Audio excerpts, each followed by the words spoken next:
In Greek mythology, the sirens were muses of the sea and death.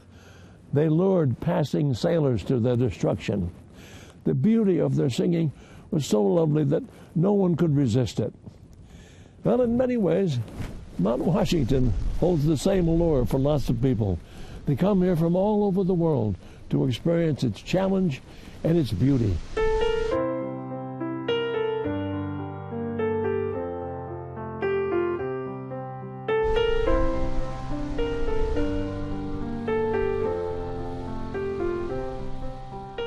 Welcome to Windows to the Wild. I'm Willem Lang. On a beautiful day, a golden apple stolen from the gods. I'm standing in the Mount Washington Auto Road, where people from all over the world come to compete and play. The road is finished in 1861, and after that, people could climb the mountain by horse and carriage. Not long after that, they could climb the mountain by horseless carriage. Well, the road hasn't changed much in all those years, but the reasons that people come here have. Many are drawn for the challenge of this beautiful mountain.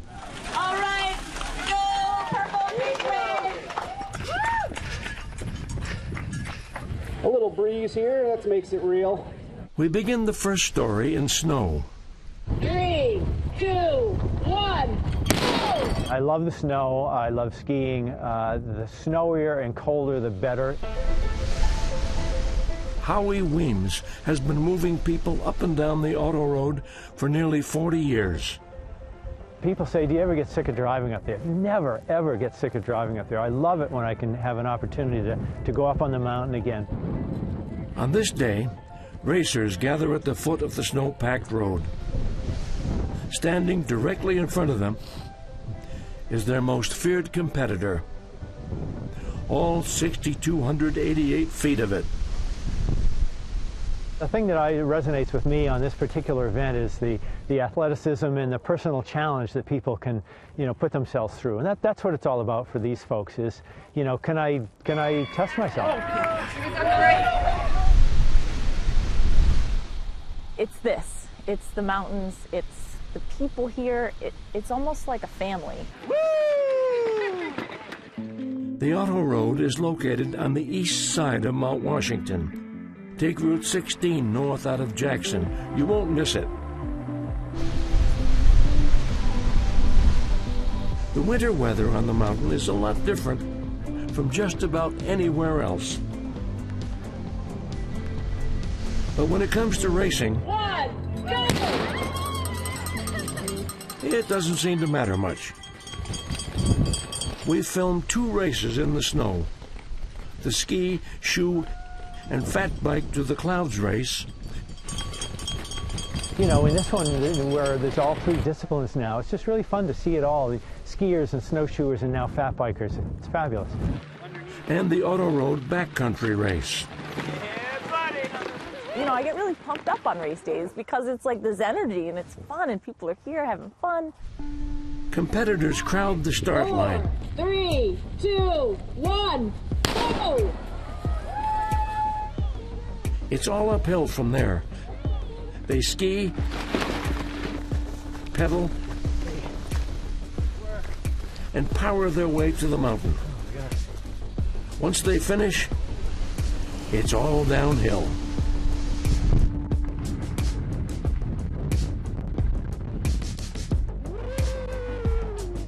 If you wonder when the road to the summit turned into a competitive event, listen to this story from Howie. Been competitions since before the road opened in 1861. Even then they raced up it? No, but there were people challenging themselves. There was a woman staying at the Glen House, and she said I could walk to the top of the mountain and back in a single day. And she took a wager, and the challenge was down. Well, the couple of things come into play. She weighed 300 pounds. But the wager was $1,000. She collected $1,000 that evening and danced in the Glen House in celebration. Up and down in one day before the trails were developed. The road was half finished. Holy Toledo! Hi, still smiling. What are you doing on the auto road today? Dying. Come Come on, Nick, sprint it! Why are you involved in this race on the auto road? Because it's a fundraiser for a good cause. Representing Team POW. Protect our winters. Blades, skiing, community. We're going to have two starts. The first is going to be the casual start, and the second start is going to be the racing start. Why do we do that? Because the racers go really fast. This year we were able to go up to Radiator Springs, which is a 4-mile jaunt from the base up to that 4-mile mark, and it's a really fun, long, mellow, but fast ski, and it's really an exciting race element, but also a social element. Why are you here on the auto road today? I'm just here to have a good time, see all my friends, ski up Mount Washington. Winter is pretty mild, considering we're on Mount Washington right now. So I'm glad that I can have exposed skin up here right now without having to worry about frostbite. People seem drawn to this place, like moths to a flame. What's the allure of this mountain? I think it's a personal challenge for a lot of people. You know, the majority of them just hiking the mountain, but that's the draw. But for a lot of people, it's a competitive draw as well, a real challenge against themselves in the mountain.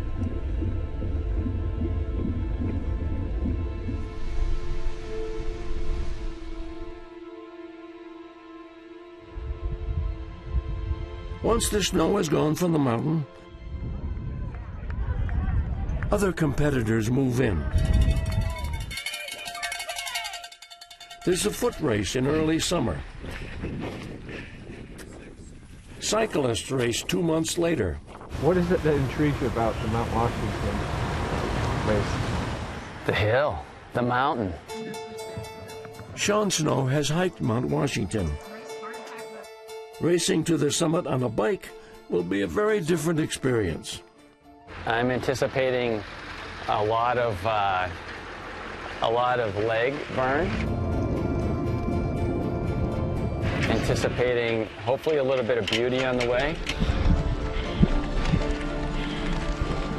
And you know, just a challenging day, full of fun.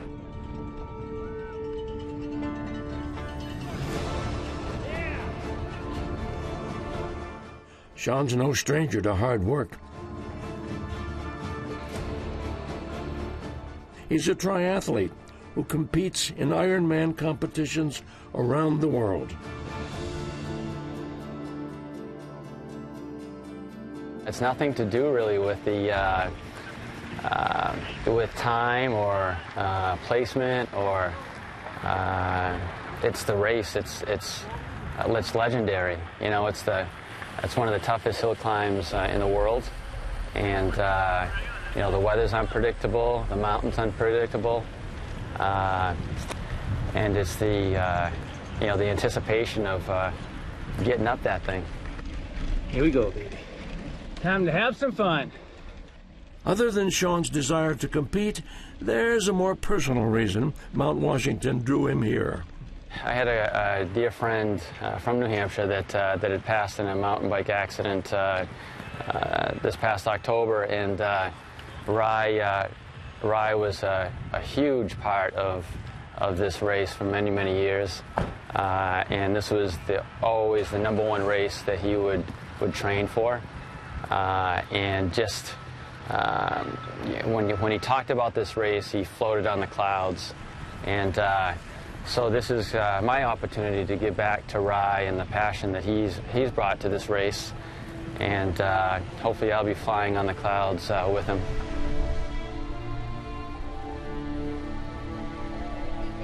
As the racers wait to start, I wonder what they think as they look up and see what stands in front of them. I'm very excited and nervous, and again, I don't think that I've ever had a race that I've never thought about my competition before, just this mountain.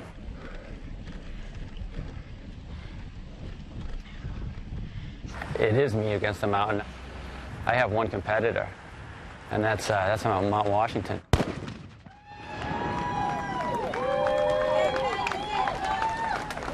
the cyclists leave the only piece of level ground they'll see for the next 7.6 miles. I'd be very pleased with a sub 115. Look, I'll be very pleased and honored to finish. I'll be very pleased with a sub 115, ecstatic with a 110.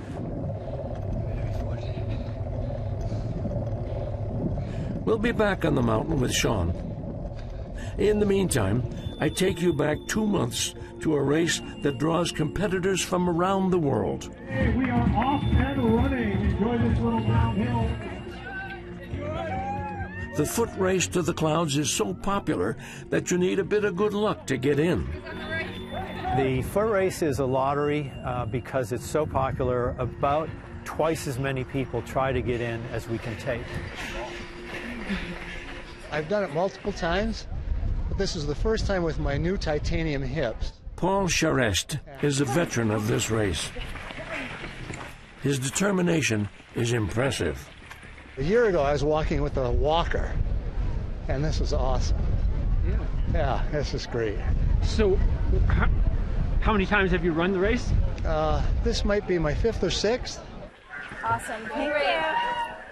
They do come from all over the world. We are renowned because it is a very steep road for a fairly long distance, and that's what sets it apart from a lot of other hill climbs in the United States. It's about the same amount of energy as a half marathon, but it's the uphill. There's nothing like it. Just constant uphill is just really hard. Yeah. How do you train for a race like this? Well, I used to live in Berlin, New Hampshire, and there's a hill there that's 2 miles high, and it's about as steep as this, so I do repeats on that. We're 6 miles into the race. A little more than a mile and a half to go. Feels as though, effort-wise, we've run a full marathon. Nothing but uphill from here. I've done this race since I don't know when, a lot of years. And so I just keep coming back because I love it so much. It doesn't take long before competitors begin to experience a very real and powerful law of nature. Oftentimes on steep hills going up, I feel there's this rope attached to the center of the earth.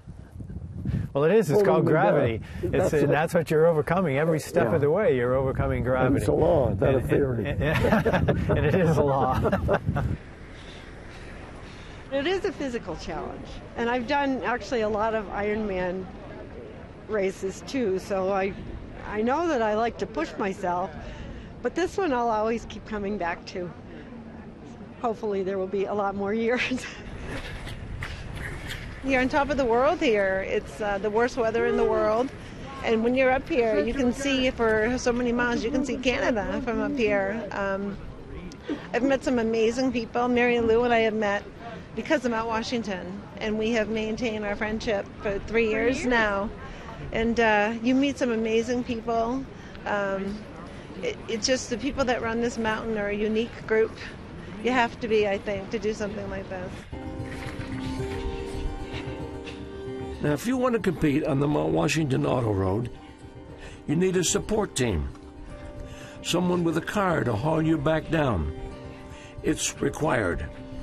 My stepfather has been the driver every year that I've been coming up, so he's my cheering squad every year. So, yeah, this is something we do together. In West Hartford, Connecticut. This is my 3rd year of being here with Chrissy. She lives in New Hampshire. We live in Maine. She comes up. We've got some pretty nasty hills near us. We drive to the bottom. She gets out of the truck, sometimes willingly, runs to the top. I pick her up, drive her to the next hill, down to the bottom. She runs back up again. So she trains that way and entertains me while we're doing it. So we really love it. This is a magical spot. This is Mount Washington. And for her to do this is just phenomenal. Do you ever question why they do it? Oh, no, I understand insanity. You know, I mean, it's, you know, why would we question that? I mean, look at these two people. I mean, you know, they're just wonderful, and you can't be prouder of anybody than somebody who conquers this kind of hill. And does that inspiration maybe inspire you to try it from here? No, no. The fastest runners can make it to the top of the mountain in about an hour. Good job, Francis. Brittany Hutton is a professional runner who travels the country living from her van. It's a really beautiful race, actually. This is a lot different than what I'm used to doing. A lot of my races are on the roads or on the track. So being able, I mean, it's still a road, but, you know, it's a climb up a mountain, and I don't do this often. On Mount Washington, the weather can be as much of a challenge as the climb itself. Oh my gosh, that wind. If there's one thing I hate the most, that wind was brutal, and it literally almost knocked me over a few times, and I thought I was going to drop off the cliff. Like, I was like, I came this close, and I tried to like tuck in as much as I could behind somebody. Coming around the bend and into the finish. Our camera is in place as Brittany and Heidi Caldwell approach the finish line. The last minute was probably the hardest part of the whole race. My hamstrings and my glutes were pretty shot. They're like screaming right now, actually. Yeah, they were pretty tight, and when she came up on me, probably that last 100 meters, that feeling went away of that pain. It completely disappeared, because I think that's where it was like the competitor in me said, don't quit, like go, go, go, like get to that line. Going side by side. What happens at the end of the race is a first. The first time in the foot race history, there was an actual photo finish, which is kind of amazing considering the race that people have just run, just over an hour in this case, yeah. And to be absolutely neck and neck at the finish line was amazing. I hope us both like get to go to races together. I just instantly got that like connection with her. So what a great athlete, and I'm very grateful she showed up today too. You have to be mentally strong up here to really finish, and I'm really impressed by that, and I definitely am going to take that with me from like wherever I race next. So really amazed by the people too out here.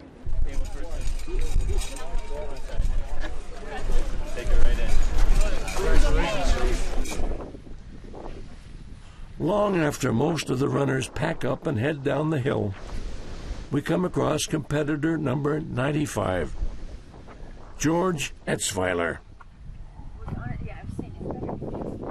I think he's going to be 100 this year when he runs.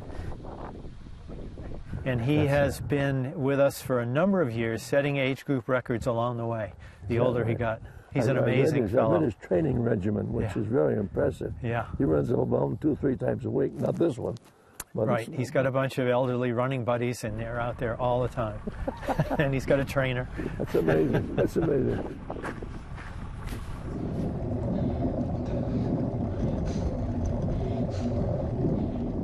We're back with Sean Snow.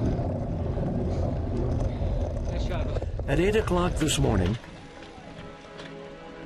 he and hundreds of cyclists began their ascent of the Northeast's highest mountain peak. So my strategy really is just going to be to stay seated as long as I can and try to spin, try to push it to a point, but be, be really present. I pray. So I stay very focused on staying present, and that's one way that I'm able to do that is I say the rosary over and over and over. Nice job. I say it to the point of I get done a race, and I'll be showering 2 hours later, and the rosary will still be going on in my head. So it's just a nice way to stay present and calm. Which is faster, by the way, bicycle or foot? Well, they're not separated by much, and I think the mechanical advantage of the bicycle is overweighed by the fact that you've got to get that bicycle and yourself up to the top of the mountain. So they're within minutes of each other. Really? Blow a tire? How much more? Just around the corner. Okay. And you end up doing a bit of both. I think the biggest challenge, honestly, was, well, the two really would be probably, you know, pacing myself, not blowing myself up the first couple miles, and then, you know, not getting too wrapped up in where I had to go, which was to the top. Mile 7, baby. Final push.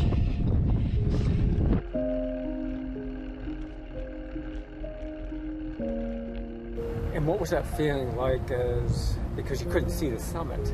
Right. Did that play any mind games? Yeah, no, it was definitely not being able to see it.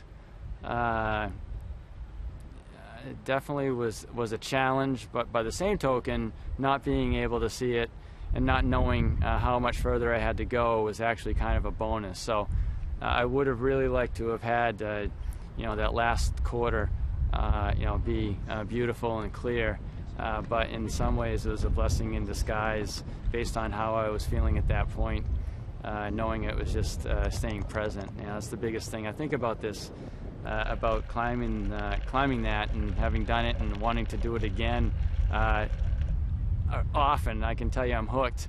It's the biggest thing, I think, is just pedal by pedal, stroke by stroke, just staying present and not thinking about you know, the end, because it can be pretty daunting.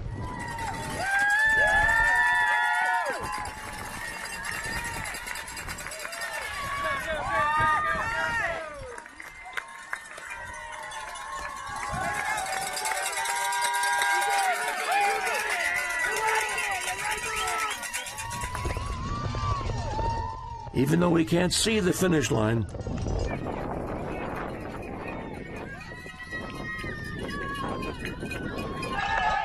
Sean's goal of less than 1 hour and 15 minutes is within sight.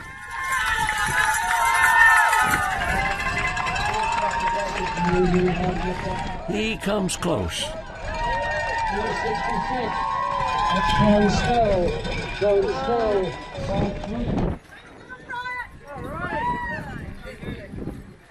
Hey, that was fun. That was fun. Thank you for letting me be a part of this, man. Thank you. What a day, man. What a day. That's all I gotta say about that.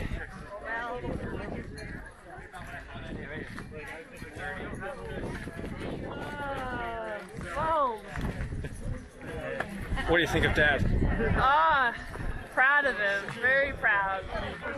It was beautiful until about 3/4. It was beautiful the whole way, but beautiful the first 3/4, and then we got into the wind, and then it got cloudy and sucked in, headwind. Not a bad day, but you know, you get the best of all the worlds coming up, and I'd like to have a view up here, but it's almost just as beautiful the way it is right here. You know, what a day, man! Greatest hill climb in the world. Greatest hill climb.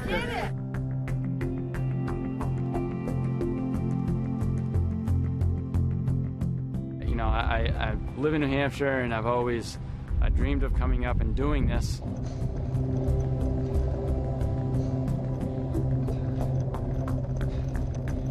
Now I can say I did it, and also aspire to do better, as well as encourage others to come up and do this, because it's you know, it's definitely something special about this race. Toughest hill climb in the world, baby. Yeah. It is quite a climb, you know, and it is definitely quite a challenge, you know. But that being said, I don't think that there's anybody that can't do it.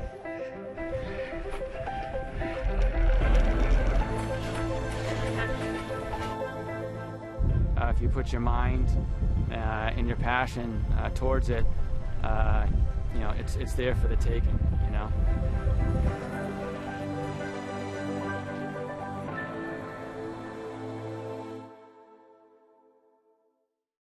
Well, the sun is still above the horizon, but I promised I'd be down by dark, so I'm going to start down. So I'll bid you all a fond farewell and hope to see you again on Windows to the Wild.